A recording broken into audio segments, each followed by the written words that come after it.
This is the Fat Loss Pro Podcast. Fat Loss Pro Podcast. Discover what's needed to burn, build, and shape the body you want. You'll walk away knowing what you need to do to create results now. Chris DeFay is the authority on fat loss and getting you in shape. Cutting edge, results-based info from the world's best that unveils the curtain to quicker, simpler, no-nonsense fat burning, muscle building, and quality health.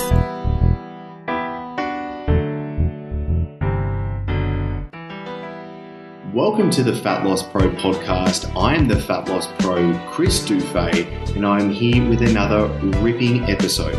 And that's only because I have brought back on Matt Legge from ATP Science. Now, Matt and I recorded 2 other episodes, which was actually from the one sitting that was released a few episodes ago. So I really recommend that you go back to these if you haven't already listened to those. Matt is a genius. I think he's an absolute living legend, and he's producing top quality work. And with us focusing on today on female fat loss and also how estrogen detoxification and its relation to taking care of that stubborn fat is so important. Now, what we're going to delve into today is really going to cover some things that I see and also Matt sees as well. Some common issues that both females and also males are following through with that are wrong. We're going to go through why it's wrong and also what you can really do about it. Making sure you can burn off the fat that you just absolutely can't no matter what you're doing. And there's reasons behind that, and we're going to show you this. Now, as always, I highly recommend you get over to www.chrisdufay.com, and this is where I have all the show notes, the links, and the extra goodies for you. I put everything up there, including these podcasts, my premium blogs, and also the videos that I produce, all trying to cover the content that can help fast track you and give you the insider tips. Now, with my upcoming release of the Stubborn Fat Fix, you would have known if you've been following me on my Facebook fan page, which I highly recommend you do, and you would have seen the results that have just been produced in the last 28 days. Now, I don't think I need to give a plug because, to tell you the truth, results speak for themselves. But what I do want to do is give you this excellent episode that is going to give you some insights to start using as of today. Now, I'm not going to chinwag on any longer. I want to get straight into this and give you the absolute know-how for what to do. Matty Legge, thank you so much, mate, for taking your time out and coming back onto the Fat Loss Pro podcast. You have been blessed with a gorgeous new child as of late, and I know you're probably a little bit sleep deprived, but you're still pumping out the good stuff. So firstly, mate, thank you very much. Oh, my pleasure. Thanks for having me. All right. So obviously we've recorded before when we were together in the Gold Coast. So I'd recommend people jump back if they haven't already listened to those. Ended up being 2 episodes because we just chinwagged and gas bagged for way too long, and it was just golden the whole time. So I could never hit stop.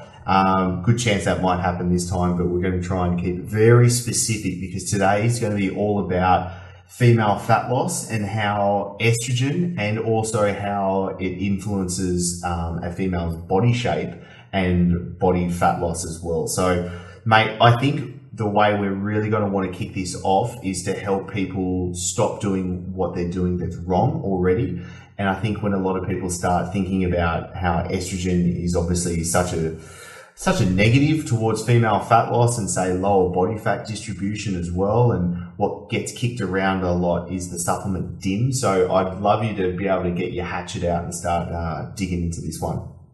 Yeah. Well, basically, Chris, as you know, a lot of different reasons for estrogen dominance. One of those reasons can be excessive weight gain anyway. Once you've got the fat there making the estrogen, it can get you into a bit of a vicious cycle. Yep. In order to correct the problem, we typically do a variety of things. We try to get rid of the fat, of course. And also we understand that what estrogen does once it's in that fat tissue is it just holds on to it. It makes it really hard to get rid of that particular type of fat, which is why you'll see people, they'll lean up and get their 6-pack abs, but still have a saddlebag sitting on the hips and thigh area. Yep. That seems to be resistant to whatever they're doing. Now, this is usually related onto the old stubborn fat. Yeah, that's right. And you can tell estrogen fat because it becomes isolated and compartmentalized. Your body basically forgets it's there or doesn't know it's there. Can you? Sorry, Manny. I know you're brilliant at this. Can you go into like the mechanisms just before we go on to like the DIMS and everything like that of the stubborn fat, like say the adrenal receptors and stuff like that for the listener? Yeah. Well, basically, what happens in that fat tissue is the estrogen that is made in that fat tissue from testosterone will often work in the very same fat tissue it's made. It doesn't go back through the body. So your body will make estrogen that will activate the estrogen receptors, make the body hold on to fat, hold on to fluid, and then that estrogen testosterone ratio gets blown right out in that local area. And then what people would do is they will often, go into the fat loss campaign, but then they'll supplement with ingredients such as DIM, with the belief that DIM is going to strip that estrogen out of that fat tissue and just take it away. What we've realised, DIM works a couple of different ways. When we read studies, we're always tempted to read the good bits of the study that relate to us, but in the human body, there's all sorts of things happening at once.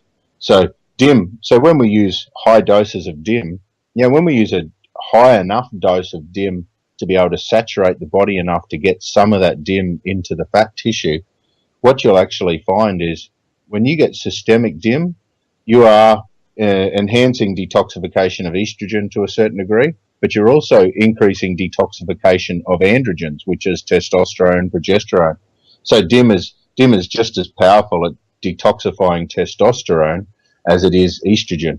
And what you'll find is if you've got an imbalance with high estrogen, low testosterone, and you're detoxifying both of them equally, you've still got the same imbalance. And ratios of hormones are more influential on the body than actual amounts. Mm-hmm. So if you've got high estrogen and normal testosterone, and then you detoxify both, so you've got normal estrogen and low testosterone, you've still got the same problem, which makes it hard to strip away that fat. Low doses of DIM has actually been shown to activate estrogen receptors and actually make us more sensitive to low levels of estrogen. So DIM's a weird one. The way I use the DIM in the clinic is I avoid high doses of DIM because I don't really want to saturate the whole body with it. Yep. What we understand now is the way to clear away estrogen is actually by altering these enzyme systems in the gut and the liver and encouraging them to convert strong estrogen into a weaker form of estrogen at the site of the liver, the gut, and then again in the actual estrogen tissue. We don't need to saturate the whole body with it. So that whole mentality of more is better, like if I just load up myself with massive doses of DIM, I'm just going to strip out all this estrogen. It just doesn't work. And in fact, you're often cancelling out the testosterone ability to burn fat and build muscle. And unfortunately, that really ties in as well because so many people have the mentality of more is better. So therefore, if they have a little bit of DIM, then they're going to start taking a lot of it. And if anything, it's going to produce the negative effect. Yeah. So you only need enough of it to work in the gastrointestinal tract and in that liver through that first pass metabolism. That's all you need of that to work. Another interesting point is the DIMs, they only do half of the picture. They will change a toxic form of estrogen to a weaker form, but they don't actually support the conjugation reaction after that, which requires folic acid and B12. So if people are deficient in folic acid and B12, then the DIM doesn't work anyway. So it's important that you don't need to take crazy doses of it. You just need to make sure you're not deficient in folic acid and B12. What's interesting about that is I'm not allowed to swear, am I? But mate. I'll just get a bleep out. Just go for it. Let it rip. Oh, well, I call it the motherfucker gene. There's a thing. It's because it's actually MTHFR. Yeah.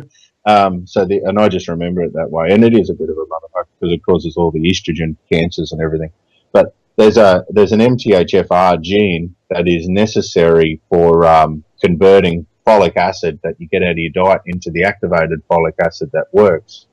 They're finding now that 1 in 10 people have got that that gene polymorphism, where a variation of the gene, it just doesn't work real well. And they can't actually convert the folic acid. So when I said before, it's important to make sure you don't have a folic acid or B12 deficiency, you know, in some cases, 1 in 10 people, it's actually a genuine problem where they are most likely going to have a folic acid B12 deficiency. So you can test for that. Can I jump in, Matty? Just to confirm with a lot of the listeners and might be coaches as well, how does someone actually properly test to know if someone has the MTHFR gene? You do it in a blood test, either via the doctor or some other healthcare practitioner that can get access to the testing. Now, if you can confirm or deny, if someone eats asparagus and their wee stinks, does that have any correlation over to the MTHFR gene? Don't know. Okay, good. It's all right. I think it's always better to go blood work anyway. I cannot confirm nor deny. But yeah, you can do an MTHFR gene polymorphism test. It's a simple blood test. I think it's about $80 or something like that. I always test homocysteine at the same time. Yep. Homocysteine is a waste product that our body uses folic acid and B12 to detoxify. And so I use homocysteine as a bit of a marker, so we can see if we're having a win or not, or how bad this has been, or how long you've had this problem for. Right, so you can use it as a bit of like a progress tracker. Yeah, well, it's really cool because when you get a blood test, you know, the homocysteine, if you've got elevated homocysteine, the blood test will come in saying, you know, you're 5 times the risk of cancer, you're 10 times the risk of kidney disease, 100 times the risk of heart disease, and, you know, pretty well you're dying. And then when you give someone folic acid and B12, or if they've got the methylated, the MTHFR gene polymorphism, we give them the activated forms of those vitamins. Yep. Usually what happens in 6 weeks, we drop it down to about a third of what it was, and you get the test results then come in saying you're half the risk of cancer and a quarter of the risk of kidney disease. Wow.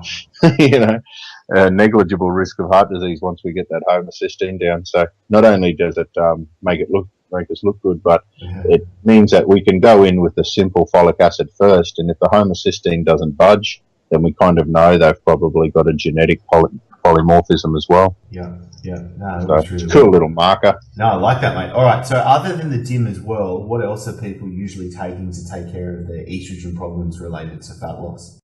Oh, they're doing the calcium D-glucurate's probably the other most common ingredient. Yeah.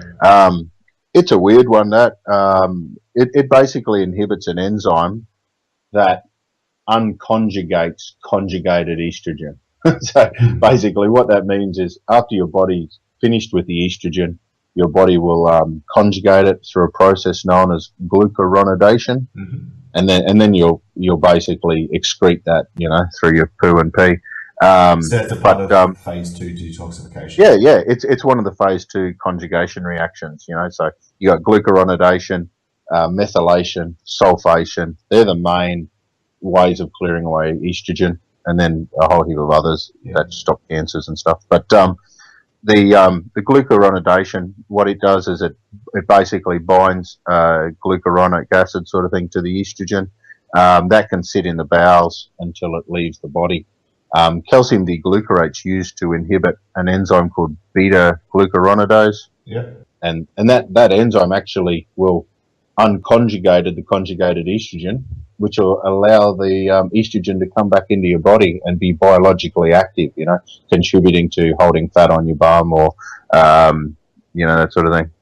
Right. Okay. So then I guess this goes over into, this is what people are usually doing, and is usually doing it incorrectly. What do people need to be doing then?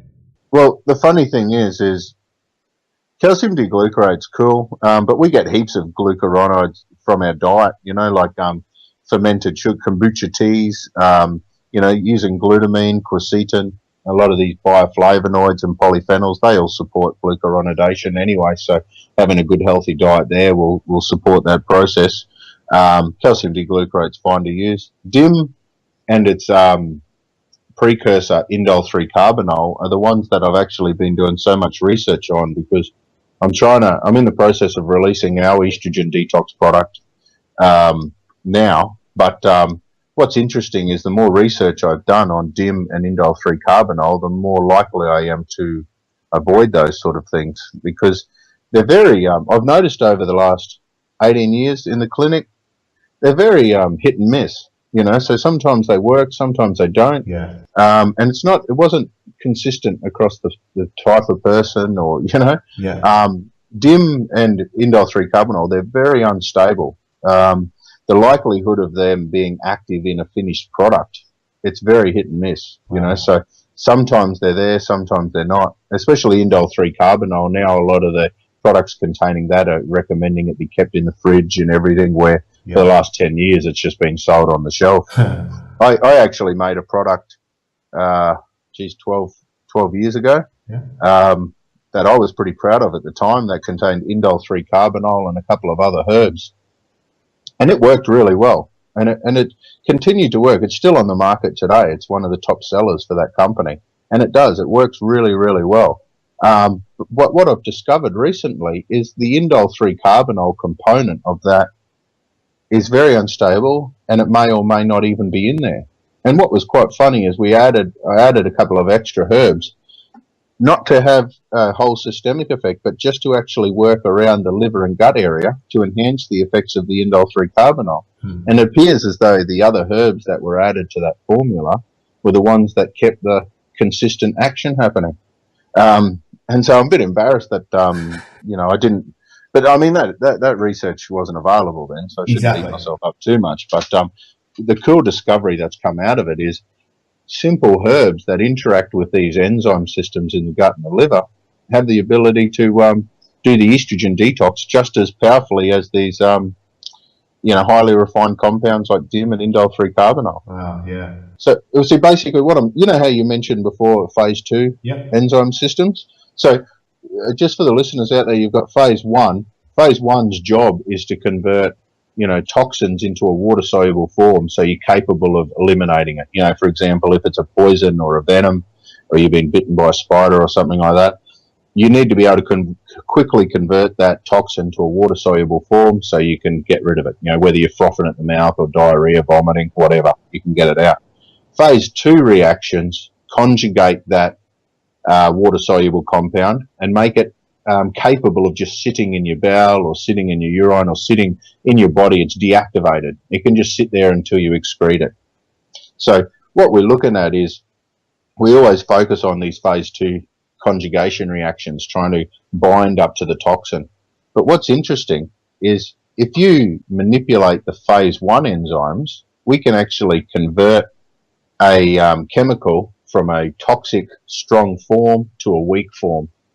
And you can have significant changes all over the body really, really quickly, simply by converting a toxic form of a chemical to a weak, inert sort of form, without having to do massive detoxes. So in regards to estrogen, there's 3 different pathways it can go down through phase 1 enzymes. You can make this stuff called 16-alpha hydroxyestrone, and that's the bad one. That's the one that causes cellulite, bruising, migraines, lumpy breast tissue, fluid retention. It slows down your thyroid. It feeds bugs that cause thrush and urinary tract infections. You know, I'm listing off all these symptoms because many listeners out there will be sitting there ticking off the boxes. They're going to be nodding right now. Yeah, that 16-alpha hydroxyestrone is made or encouraged by environmental toxins, will increase its production.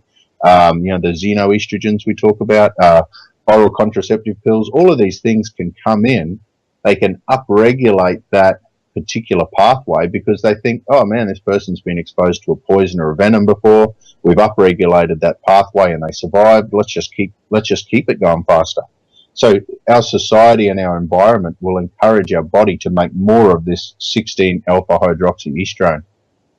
If we change these cytochrome enzymes, we can actually quickly convert the 16 down a different pathway and make this stuff called 2-alpha hydroxyestrone, which is known as an anti-estrogen.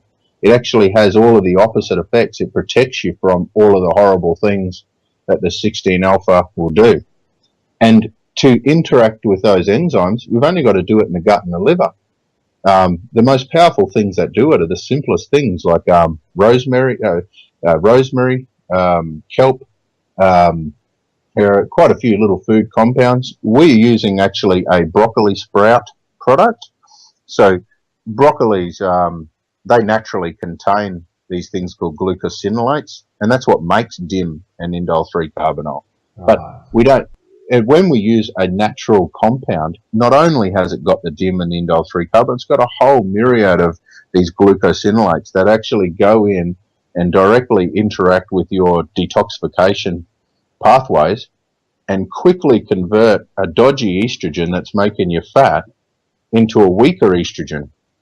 And that can automatically, really quickly change how much fat you're holding and how much fluid you're holding into fat tissue and fatty areas.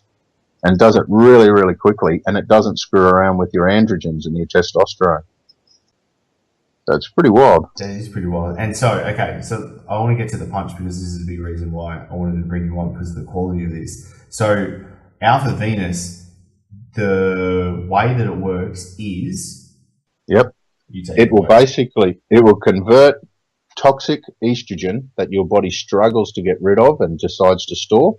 It will convert that to a weaker form of estrogen that automatically reduces the estrogen effects in your body. And it enhances detoxification of the estrogen that way. The other thing that keep going, mate, keep going. You're good. The other thing that the product does is it boosts up testosterone production. Right. Okay. Actually, sorry, that was one question. You keep answering my questions before I answer them, Matt. You're too good. Jesus. What I was going to say was, obviously, this is still a great method for both males and females. Oh yeah, absolutely. That's the whole point. Yeah. Because, you know, we basically got the same hormones, we just got different ratios and hopefully different shapes. Yeah, but what you'll find is with the Alpha Venus is what we can do with it is we can, it's hard to explain, but what you got to realize is that we don't stop the body making estrogen, okay? So the body's going to continue, for example, in women, you're over it, you're still going to have a healthy menstrual cycle. Your body's going to make the same amount of estrogen, and that estrogen can be used for doing the important things straight away, which is looking after bone, you know, maintaining a menstrual cycle, looking after cardiovascular health. What we're talking about is after that estrogen has had its chance to do its job, we then want to quickly and efficiently take it away and take it out of the body. All of these estrogen problems relating to obesity and other health disorders, they're not that your body's making too much estrogen necessarily, it's that your body's struggling to clear it away. The reason why it's struggling to clear it away is because our detoxification systems have been overloaded with environmental toxins and oral contraceptive pills and that sort of stuff. So the big point is using something like Alpha Venus is it doesn't interact with, it won't screw around with your hormones, but it will actually help to quickly clear them away after they've finished, so they're not loitering around causing metabolic problems. And then it's the same with men. So what happens in men is as their testosterone levels climb, their body will convert that testosterone to estrogen, and then it'll hold that estrogen in their body because we're exposed to the same environmental toxins. Then we've got to convert that estrogen and detoxify it and clear it away and leave their testosterone behind. That's the big point of using this sort of strategy as opposed to using a high-dose DIM. Because, for example, if you're using a high-dose DIM strategy, what you're actually doing is you're also clearing away the testosterone and the estrogen at the same rate. So the ratios stay the same. It's just your hormonal load that varies. If that makes sense. No, absolutely. I think that's really important for the listeners to understand as well. It's not like it's a pharmaceutical where you're just kind of like taking it straight out. You're making sure that the ratios between the hormones are actually in balance for them to be able to do their job and not have the negative effects. Yep, that's right. Beautiful. All right. Now, you brought up one point before that I wrote down that I think is really important to cover. When do you think a specific detox protocol is needed for females? Well, we do it periodically. Like I recommend all my clients and that sort of stuff do periodic clean out, you know? Yep. And otherwise it is after you've had a extra exposure, you know? So if you a classic example, for example, is when people come off the pill. All right. So if a woman's on the oral contraceptive pill, And this is the frustrating thing. Often an oral contraceptive pill will make women fat. Okay, you get a fat bum and that sort of thing, a fat backside. Yeah. Yeah, and what happens in that case is the doctors or whatever, they'll work with their doctors and they'll come off the pill. While they've been on the oral contraceptive pill, their body has been making a very strong and active form of estrogen, and that's how it works for contraception. Sends a message back saying don't make any more. It's been making a very strong and active form of estrogen. But it's also putting in a certain amount saying don't bother making any more. When you take that pill out, your body continues to make that dodgy, strong form of estrogen, but there's no handbrake on there saying don't make too much. So all of a sudden the levels can soar. So what will happen is people will go on the pill, which will screw around their metabolism and make them fat. But then what happens when they come off the pill, they get fatter. So whenever someone comes off the pill, it's extremely important to do a quick, I call it a rebooting, which is converting, just quickly reboot the pathways, switch off the pathways that cause the dodgy estrogen and switch on the pathways which make the healthy estrogen. But I reckon everyone should do it a couple of times a year anyway. Yeah, I would say like every 6 months is just a decent option to do it, along with getting blood work done. Yeah, and the best way too, when you're starting a fat loss campaign, what you've got to realise is, see what you've got a few options really, because what happens is the estrogen dominant fat is going to be resistant to most of your diet and exercise intervention. So your options is either go in hard with your diet and exercise and focus purely on fat loss until you've got a couple of isolated compartments that you can then go and do an estrogen detox to get rid of. Right. That's what we typically do when we're helping people prep for comp and everything, because it's only the last gasp that they contact me, because they're going, I've done everything right and I just can't get this little pocket off, I can't get definition in my legs. So, or the blokes will come and say, I can't get that Christmas tree in the lower back. What can I do about that? Yeah. Then we do a full estrogen detox. Alternatively, understand the effect that estrogen has on your metabolic rate, which is by inhibiting thyroid hormone activity, preserving fat, just slowing down your metabolism, causing insulin resistance. It's probably a good idea to do a estrogen detox at the start of any fat loss campaign, just to kind of get the hormonal profile favourable for fat loss. Yep. And then you only really need to do an estrogen detox protocol for like 1 to 3 months, or 1 to 3 cycles.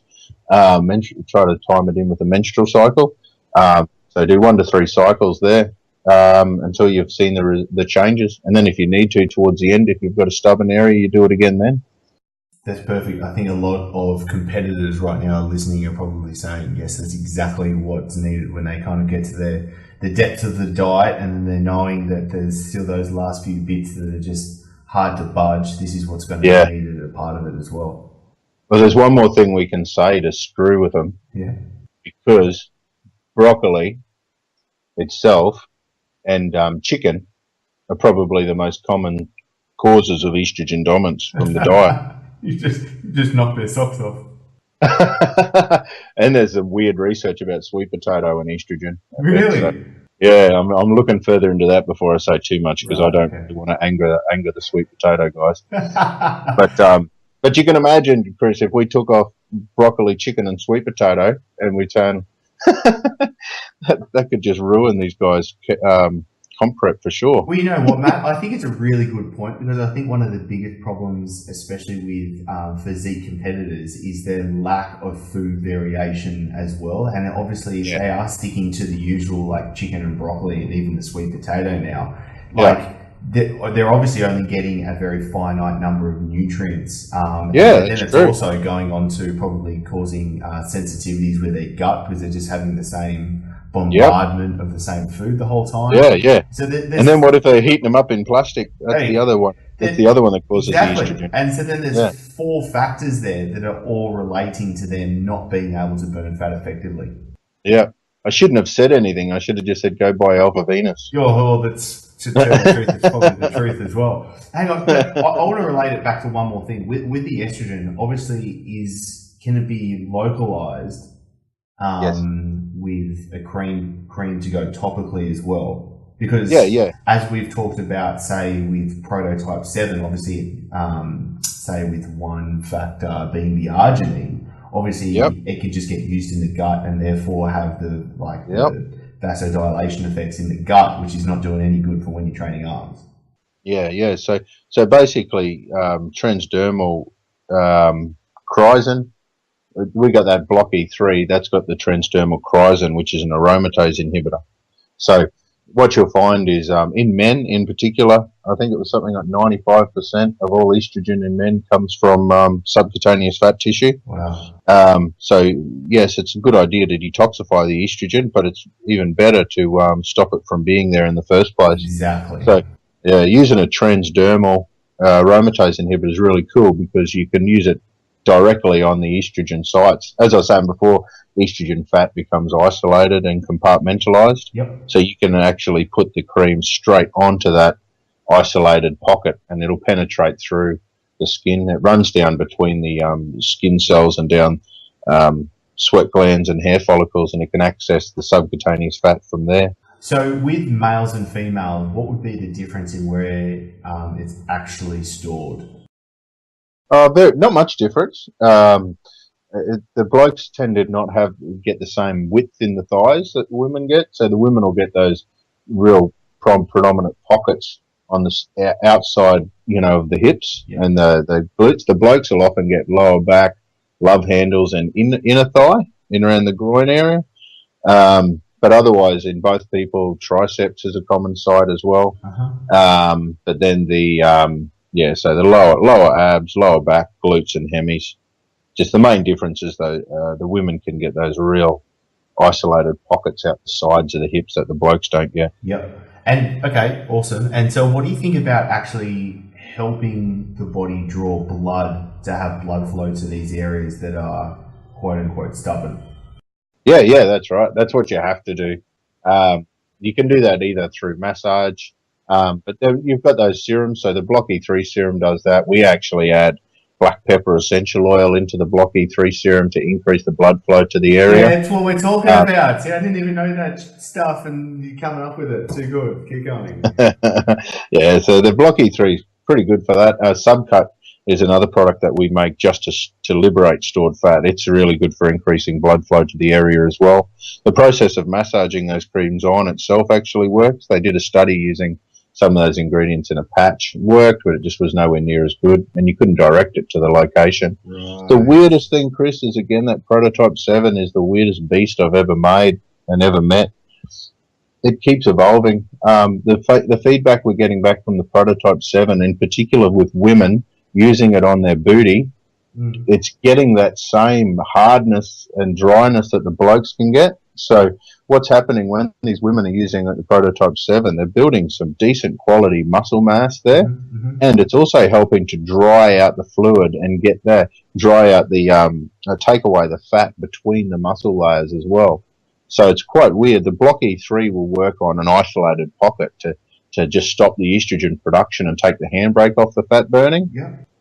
The Subcut is just a straight out mass relocation program. It's just trying to liberate fat out of the storage sites into the bloodstream. Yep. And then the Prototype 7 is I just didn't expect it, but the powerful calcium influx that thing causes into the local area, it activates uncoupling proteins, which are the most potent thermogenic compounds in that particular fat. And so the Prototype 7 is actually proving itself to be a very powerful. We always talked about it for the ability to build muscle, but the ability to burn fat and dry out that local area and just harden up that muscle tissue. And when the women are using it on their booty, they're noticing significant changes really, really fast. This is really interesting for me just because I've been doing so much research and study into like stubborn fat recently, and obviously all the mechanisms that I've been talking about, and therefore you're answering bloody before I get there. It is exactly the problems, and that's why I really appreciate the work that you're doing. Like, for the listener, I think Matt is an absolute God-given genius, but it's because he's actually working on the mechanisms that have the effect that you want at the end of the day. And I think that's just, so much of it can just be overhyped and people trying to deliver stuff that people think that they need, but that's obviously just wrong at the end of the day. And no, that's okay. Well, we worked long enough for other companies that used to just give you Google keyword printouts and say, try to make that into a formula. But no, we genuinely want to make things that work. Yeah. The cool thing is, like, for example, with this broccoli, like, this is how much fun it is, Chris. Yeah. With this particular broccoli extract, we are making our own broccoli sprouts. So we've gone out there trying to source the right stuff. Oh, wow. Couldn't find it. We found out how to make it, why this product out there aren't working. Yeah. We've had to go out and totally change it. You know, we've even, to the extent that there's this stuff called ESP, it's called. It's an epi specifier protein. Yeah. It actually can cancel out all the good effects out of broccoli sprout if it's present. Oh, wow. And we even working with DAF and that sort of stuff on it, and found that, you know, aging the seeds before we sprout them makes that thing disappear. We're actually changing the farming practices, and we're actually changing the way that they harvest and process the powder so we can get the maximum effects out of it. And the funny thing is so we've basically had to delay the launch of our product by up to 6 months. Oh, wow. So we could grow our own broccoli sprouts. That's excellent. I froth on that, just because you're going to such lengths to make sure it works.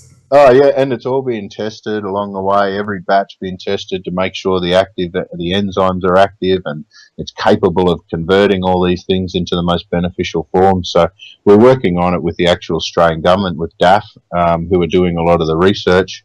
And yeah, we're working on it collaboratively, and looking after some Aussie farmers to make the sprouts for us. It's kind of a really cool process. It's really fun.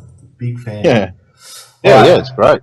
Matt, we've reached our time, and I'm going to have to respect your time because I know you've got a lot on your plate for today, mate. So we're going to have to give that a wrap. But by all means, I know we're going to be talking again, and I'm going to be making sure I put some sort of technological piece in front of me so I can hit record, because these are just absolutely brilliant. Because I sure know I'm going to go back through this right now to listen and make more notes on.